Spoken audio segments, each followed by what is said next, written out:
The Mafia's Good Girl, Chapter 28. Damon's Point of View. Today was a long day for Damon and his men. They went out early in the morning at the crack of dawn to be at Port Newark. They were getting a big shipment from Italy. A truckload filled with stolen art and expensive antique jewelry from the Renaissance period. His contacts from Palermo had shipped it over.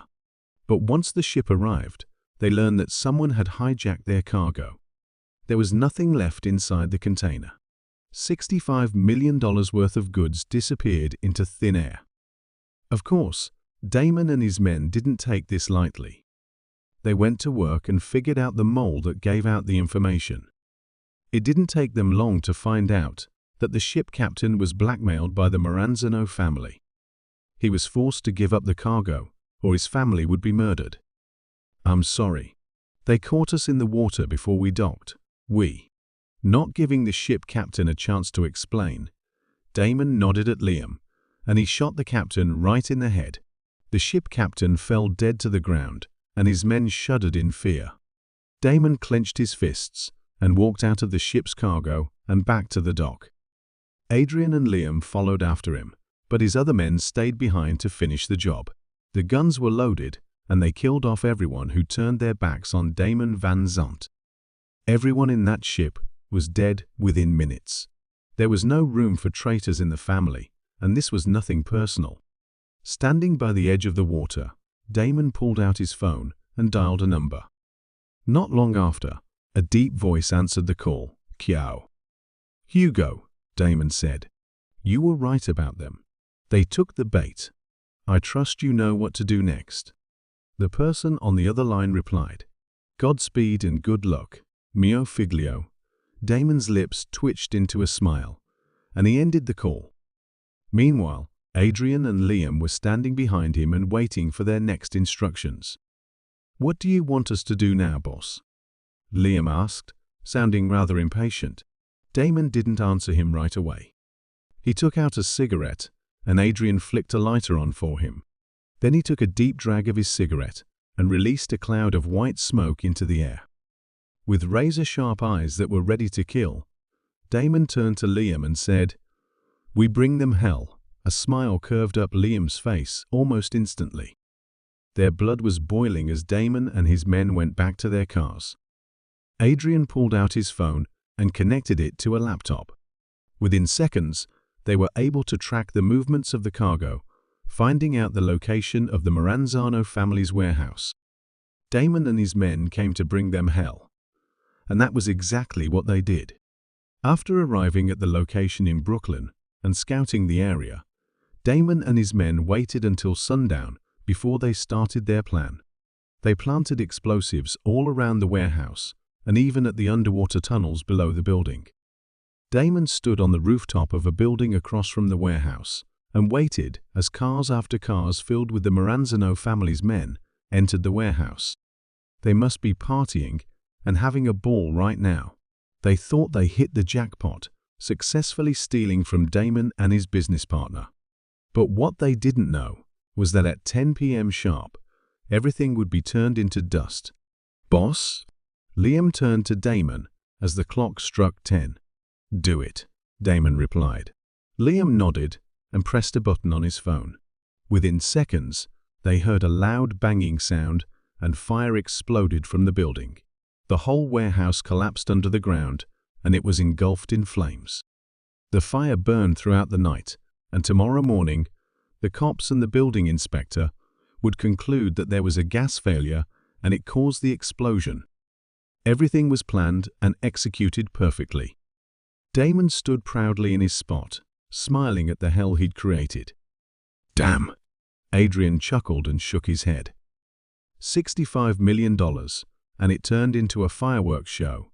Damon didn't say anything in response. Sure, $65 million seemed like a lot of money, but his revenge was priceless. Besides, once he got rid of all of the Maranzano family, Damon planned on taking over their territory, and he'd get all his money back in no time. "Hey, where are you going?" Adrian asked as Damon turned around and walked away.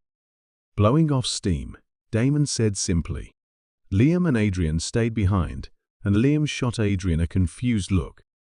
Adrian only shrugged and rolled his eyes. Damon kept on walking as the fire behind him burned brighter. He had finished a big job, and it was now time for a celebration, which means one thing and one thing only. Damon arrived back at the estate after midnight. The house was dark and quiet, as everyone had gone to sleep, except Elena and a couple of the maids who waited for him. "Welcome back, Mr. Van Zandt," they said, and bowed their heads as Damon entered the house. Damon didn't say a word and walked straight for the stairs. His steps were quick and his eyes were focused. He passed by his office and continued down the hall until he arrived at Violet's bedroom. With no hesitation, Damon creaked the door open and found Violet sleeping soundly on the bed. The room was dark, and the only source of light came from the window. Damon stepped closer to the bed, and Violet stirred. The duvet was pushed to the side, and it revealed the thin nightgown covering her body. Damon couldn't help but stare at the beautiful curves. His hands were itching to touch her skin. "You should be up waiting for me," he muttered lowly. Violet stirred again, and her eyes fluttered open. She was looking right at Damon, but it took her a while to register what was happening. "Damon!" she gasped in shock. "I mean, Master." Violet's body jerked up, and Damon put a finger to her lips. "Shh, I'm not here for games," he said. "This is going to be quick and painful. So just take it like a good girl." Violet's eyes widened in fear. Damon let out a smirk as he started undoing his tie. She could only stare in silence as he tied her hands with the tie. Once her hands were firmly tied together, Damon rolled her on the bed until her face was facing the pillow. With one knee resting on the bed, Damon undid his belt and kept his eyes on the hem of her nightgown barely covering her ass. "I told you to stop wearing these," Damon hissed and gripped her underwear. Violet didn't say a word. With a strong grip, Damon then tore the underwear apart and left her ass exposed to the air. Violet gasped in horror. Damon slapped her ass with the belt, and Violet flinched in pain. "Are you gonna obey your master from now on?" Damon said, and he grabbed the collar on the nightstand. He angrily and roughly wrapped it around her neck and secured it tightly, cutting off her oxygen. "Or am I gonna have to make you obey?" Violet couldn't even breathe, let alone answer. Damon slapped her ass again and loosened the collar around her neck. Violet's entire body shuddered and shook. "I'm sorry, that won't happen again," she stammered and panted. After securing the collar to her neck, Damon then wrapped his belt around her ankles and tied them together. Violet lay helplessly on the bed as she couldn't move an inch. Damon took his time taking off his clothes and admiring the view of Violet's round ass and her plump lady part. "Shit, she's so sexy." Damon couldn't wait for a second longer. He was already hard and stiff. He climbed on top of her and rubbed his length on her bouncy ass. Using his hands, he parted her ass in folds. With her legs tied together like this, Damon had to force his way into her, but it only made things better. Violet let out a sigh as Damon's tip slowly entered her. Damon teased her with his tip, and it didn't take long before she got all wet and bothered. Damon let out an appreciative groan as he pushed himself deeper. His shaft stretched her tight walls, and he kept going until he was completely engulfed in her. She felt so warm and so tight, Damon couldn't help but groan again. Such a good girl. Damon picked up the pace, and he could feel her clenching all around him. He snaked a hand under her stomach, and his fingers reached for her sensitive bud. He pressed his thumb roughly as he pounded mercilessly into her. Violet couldn't stop the moans coming out of her throat, and it was like music to his ears. "Do you want to come, sweet girl?" Damon teased and moved his hips in a circular motion. "Yes, please let me come, master," she begged. Damon pulled himself out and slid his fingers on her entrance. He pushed 2 digits into her and started shaking her body relentlessly. Violet's eyes rolled back, and she let out a scream. "Come," he ordered. Violet came unraveling all around the bed. Damon was smiling from ear to ear, clearly pleased with what he saw. His hands moved harder, and he pushed her release further. She was squirting so much, his whole hand was drenched in her juices. Yes, that was so hot. Damon pulled his hand out, and using her sweet juices, he rubbed it to his length. He then positioned Violet's body in a kneeling position. Her face was still flushed on the bed, but her ass was sticking up. Damon stood behind her, with his hands grabbing her hips, while rubbing his length up and down the cracks. He pulled her ass cheeks apart and let his tip rest on top of her butthole. Violet instantly squirmed in response. "Wait, that's... I know what that is," he cut her off. "This is going to hurt, but you need to learn how to handle pain," not giving Violet a chance to say anything else. Damon pushed his length into her tight hole forcefully, stretching and breaking her apart. Violet's point of view. Violet was screaming at the top of her lungs. She had never felt this kind of pain before. It was hurting like losing her virginity all over again, or maybe even worse. She wanted to kick and run, but she couldn't move an inch. "Wait, please. It hurts." Violet's words were muffled through her ragged breaths and cries. Damon didn't stop at all, and he continued thrusting into her. "Ugh. What's that safe word again?" Violet's mind drew a blank, and all she could think about was the pain. Meanwhile, Damon kept a firm grip on her collar, and he started to build a rhythmic thrust. "Don't fight it, Angel. Just relax," he said. "Breathe." Violet took deep breaths and tried her best to relax. It was impossible to do that under the circumstances, but taking deep breaths helped alleviate the pain a little bit, so she focused her energy on that. Damon groaned as his entire length was buried deep inside her. "You remind now."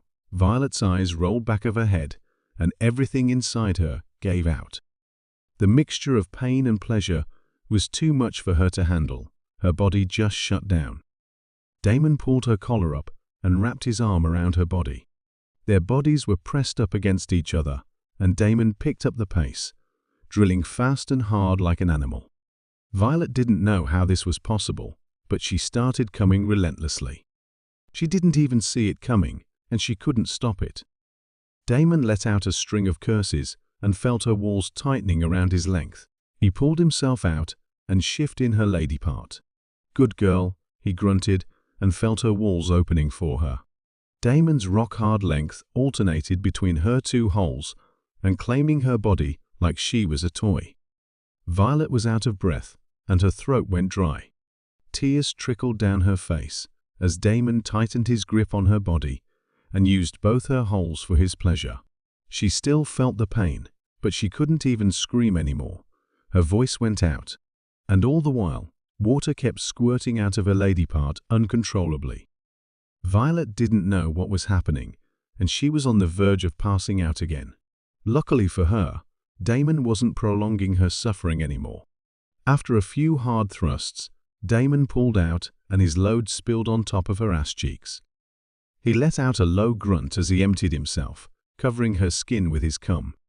Violet couldn't do anything except staying completely still. She felt Damon getting up from the bed, and he was releasing her ankles and hands.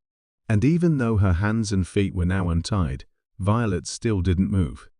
Her back was covered in cum, and her body was aching in pain. "You're mine, Violet, all mine." She felt him nearing and whispering into her ear. That was the last thing Damon said before leaving the room. Once the door was closed, Violet curled into the fetal position and tears rolled down her cheeks. Her whole body hurt, and her lower part felt like it was on fire, but there was nothing she could do but endure the pain and sobbed onto the sopping wet sheets. It was only her second night, and Violet learned another big lesson today. A lesson that she would have to carry for the next 28 nights to come. If you dared to make a deal with the devil, you must be prepared to go through hell. And so, I went to hell.